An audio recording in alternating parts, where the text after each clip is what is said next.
What's good, family? Brandon Love Sports TV. Shout out to the mighty LDBC, the Lions Den basketball community. Let's cook. I started thinking about something. When I did the last video I did, it kind of inspired me because I was talking about Tim Duncan and Kobe Bryant. I started thinking about back when we all thought KD was going to be that dude.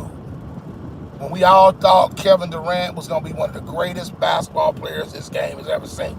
Now, is he one of the greatest of all time? Top 20? Yes, I've got him top 20. I'm not going to disrespect the guy. I don't like the version of Kevin Durant that we have now, but, you know, his ability on the basketball court, does he have any heart? No, he's a gutless coward like LeBron James.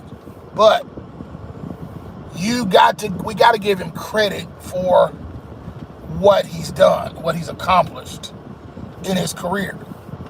And so back in the day when KD, you had Kevin Durant, a young 22-year-old Kevin Durant, a 22-year-old James Harden, I think a 21-year-old Russell Westbrook, were all on the same team together, playing in the Western Conference Finals, taking on the San Antonio Spurs, who by this time had already won multiple championships at this point. I think Tim Duncan might have like 4 rings at this point. So these guys were, they were having legacy-defining championship runs where these guys they were incredible. And, by this time, Tim Duncan was that dude. So San Antonio was a team to beat. So you got these 3 young players, these young future superstar, future Hall of Famer players on the same team, Russell Westbrook, James Harden, and Kevin Durant, who all 3 of them were still wet behind. They didn't prove themselves yet.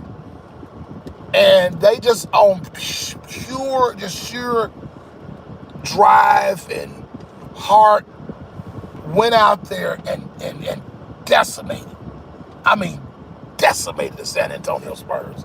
Came all the way back. San Antonio had them boys dead to rights. Because we all know they were down 2-0. Anybody that watches the NBA knows that the percentage of people that come back from a 2-0 deficit is very slim to almost none, because what that means is you got to win 3 out of the next 4 games to be able to pull it off. Or 4 out of the next 5. I think it's 4 out of the next 5 or something like that. But you got to win 4 games, and you don't have very many chances to make it happen. And so, them boys was down 2-0. They stood on business, came all the way back from 2-0 to beat the San Antonio Spurs. Get to the finals, losing 5 games to LeBron James' super team that he went and found because he was a gutless coward, because he got tired of getting his behind handed to him by the Boston Celtics. So he couldn't take a beating and learn from it and get better.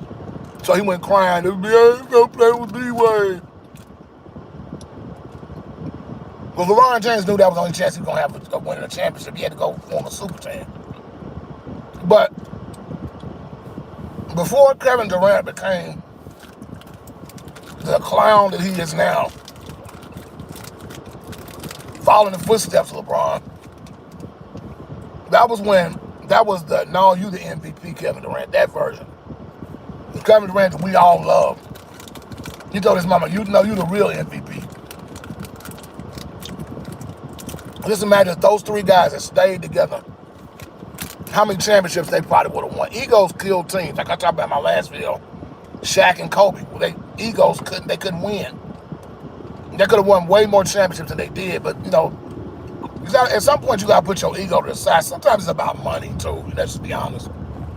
The guys gotta make a living. They want those big contracts and stuff like that. I can't be mad at a brother for wanting to get his money. Anyway, a young black man can make his money, I'm with it. I'm with that. You gotta strike while the iron's hot, where you can make the most money, make the money while you can make the money.